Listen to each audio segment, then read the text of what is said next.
Comment réussir sa déco avec des objets et du mobilier recyclés de seconde main?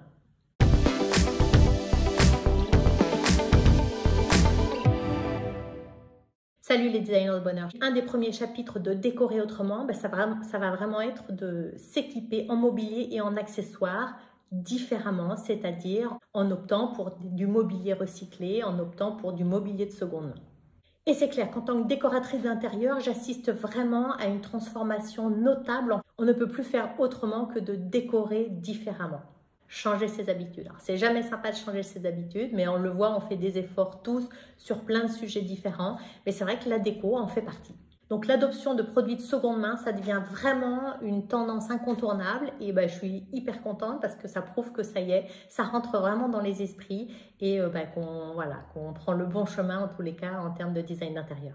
Donc premièrement, la déco de seconde main, elle a tout son intérêt parce qu'elle apporte vraiment de l'authenticité. Et ça, c'est vraiment une des notions de base. Un intérieur dans lequel on se sent bien, un intérieur qui vous ressemble à vous, forcément il est très personnel, mais surtout il est authentique. Quand on s'équipe en meubles de seconde main, chaque meuble, chaque objet, chaque lampe a déjà un vécu, a une histoire et donc un ressenti qui émane de cet objet, ce mobilier. Ça lui confère donc vraiment un truc hyper spécial, une singularité unique.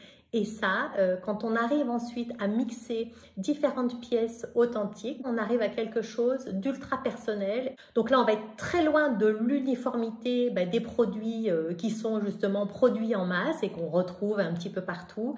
Et c'est ce qui va faire du charme à votre intérieur, de vous équiper différemment. Alors, je sais que ça demande du travail parce qu'il faut aller chiner. On ne peut pas faire forcément du shopping en ligne, quoique maintenant, il y a plein de brocantes qui sont disponibles en ligne. Enfin, voilà, on a de plus en plus de choix quand même en meubles seconde main. Donc, cherchez avant tout l'authenticité. Ça, c'était le premier point. Le deuxième point, ça va être le volet économique. Évidemment que d'acheter des produits de seconde main, forcément, ça vous revient moins cher que d'acheter des produits neufs.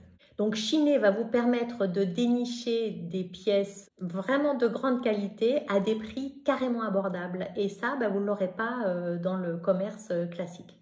Ce qui est chouette dans un cercle vertueux, c'est que les économies que vous faites là, vous pouvez éventuellement les réinvestir dans votre intérieur pour mieux isoler, justement pour faire des économies après en énergie ou pour, en tous les cas, rénover. De s'équiper justement en meubles de seconde main, c'est justement le volet écologique. En optant pour des produits de seconde main, forcément, on réduit son empreinte environnementale. C'est clairement une façon concrète de participer à des projets circulaires, ce que je disais tout à l'heure, où là, vraiment, on va du coup réduire un peu la demande en produits neufs et donc en ressources pour les produire, ces produits neufs. Et aussi, ça va diminuer la quantité de déchets. Bref, vraiment, utiliser des produits de seconde main, ça a aussi clairement un impact sur notre planète.